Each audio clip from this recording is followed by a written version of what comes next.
Fala aí, pessoal, bem-vindos a mais uma aula do Teoremas e nos próximos minutos falaremos sobre progressão geométrica.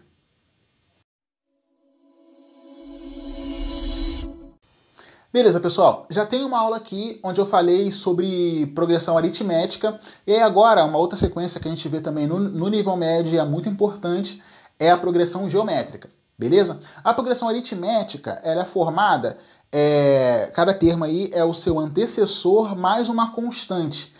A progressão geométrica, ela segue um raciocínio parecido, mas de uma outra forma. Cada termo é igual ao seu antecessor vezes uma razão, beleza? Agora, para formar cada termo desse aqui, o A2, por exemplo, ele é igual ao A1 vezes uma razão. O A3 é igual ao A2 vezes uma razão. E assim por diante, beleza? Aí, ó, botei aqui, né? A1, A2 e A3. O A2, A1 vezes essa constante. O A3 é igual a 2 vezes essa constante, onde a constante aqui, nesse caso, é chamada de razão da PG. Beleza? E assim como a gente viu lá na progressão aritmética, olhando para a razão, você pode classificar também aqui a progressão geométrica, beleza? Na progressão aritmética nós tínhamos 3 categorias, olhando para a razão, para você classificar uma PA. Aqui temos 5 categorias, mas é bem simples também, você vai olhar e observando a razão, você vai conseguir encaixar aí em qual grupo que é a PG que você estiver estudando se encaixa. Bacana, olha aí, ó. Eu tenho a PG crescente, constante, decrescente, nula ou alternada. Bacana? Quando que a PG é crescente? A PG é crescente sempre que a sua razão for maior do que 1. Aí, olha só, nós temos uma relação direta entre o termo e o seu antecessor aqui, beleza? Para descobrir a razão de uma PG, conhecendo os termos, você pode seguir o seguinte passo. Aqui, por exemplo, ó, digamos que eu tenha uma PG assim. A PG ela vai ser 3, 6, 12 e aí por diante. Beleza? Sei que é uma PG, como é que eu descubro a razão? Eu já vi ali, ó, que os elementos obedecem a essa ideia, não é isso? Ele é igual ao seu antecessor vezes uma constante. Obviamente, né, a partir do primeiro termo. É o seu antecessor vezes uma constante. Então, ó, aqui, e essa constante é justamente a razão da PG. Ou seja, eu sei que o 6, ele é igual ao seu antecessor vezes a razão. Passando o 3 que está multiplicando para lá dividindo, eu descubro que essa razão é igual a 1. Essa razão é igual a 2. Beleza? Aí, ó, vejo que a razão é 2, maior do que 1. Nesse caso, a PG é crescente. Uma PG constante é a PG que a razão vale 1. E faz todo sentido. Porque se você tem aqui, né? PG. Vou começar com 3 também. Como é que você forma o termo da frente? É o de trás vezes uma constante. Nesse caso aqui, a razão. Como ela vale 1, 3 vezes 1, 3. E assim, daria sempre 3, né? Isso aqui é uma PG constante. E é constante porque o valor dos seus elementos não muda, né? Quando que eu tenho a PG decrescente? Sempre que essa minha razão estiver entre 0 e 1, certo? Essa PG vai ser uma PG decrescente. Eu vou observar que os valores dos seus elementos vão diminuindo. Conforme a posição dele aumenta, o valor do elemento diminui. Como assim? Vou pegar aqui, por exemplo, ó, a PG aqui 8, 4, 2, 1, 1 sobre 2 e assim por diante. Como é que eu descubro qual é a razão dessa PG? Bem simples, né? É o da frente vezes... É o da frente igual o de trás vezes uma constante. Então, ó, 4 é igual a 8 vezes Q. Passando o 8 para lá dividindo, eu vejo que esse Q é igual a 1 sobre 2. Né? E tanto faz eu pegar aqui por 1 e o 2, que são sequentes, né? O meio e o 1, eu vou achar que a razão vale 1 sobre 2. Ou seja, a razão é um valor entre 0 e 1, está nesse intervalo aqui. Ou seja, a PG é decrescente. Quando que eu tenho a PG nula? Olha aí.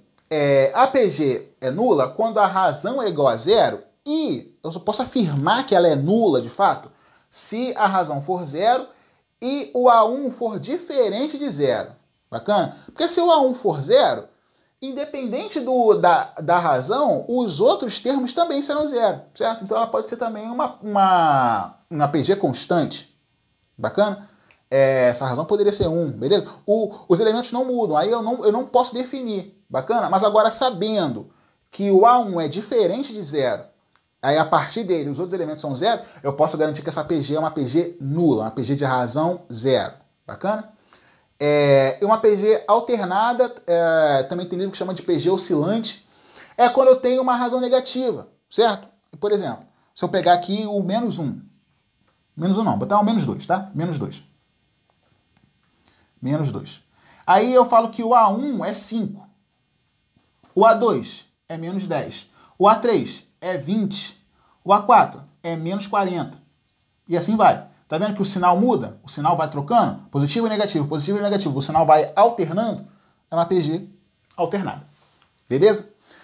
Vou apagar esse quadro aqui e no próximo vou falar do termo geral da PG e das somas dos termos que aparecem aí na PG.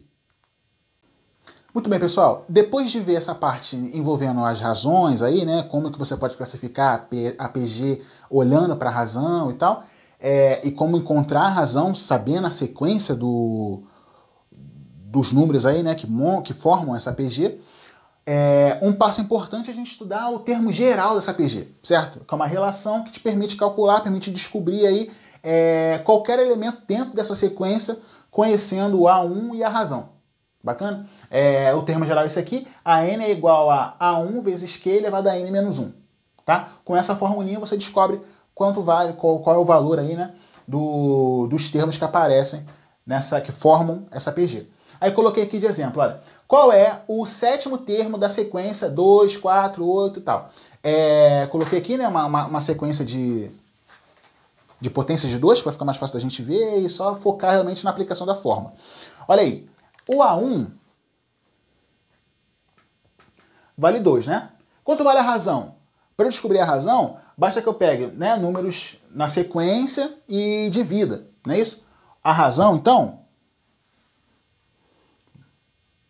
ficaria, né, por exemplo, A2 dividido por A1, que nesse caso aí vai dar justamente 2, beleza? Então, sei o A1, que é o 2, que está aqui, e descobri agora a razão, que também vale 2. Aí eu quero descobrir o sétimo termo. Bacana, como é que eu faço? Vai ser, usando a minha relaçãozinha ali, né? O A7 vai ser igual a A1, que vale 2, vezes a razão, elevado a n menos 1, né? O n é o 7, menos 1. O A7, 2, vezes, fazendo essa continha aqui, né? Vai dar 2 à sexta. 2 à sexta é 64, não é isso? Logo, o A7 é igual ao 128. Bacana? Só usando a formulinha ali do termo geral, a gente consegue descobrir o valor aí do A7 nesse exemplo e o valor de qualquer termo dentro dessa PG. Bacana? Olha aí. Assim como a gente falou lá na PA, aqui também na PG, além de olhar para a razão, para classificar essa PG, eu posso classificá-la de acordo com a quantidade de termos que ela tem. Bacana?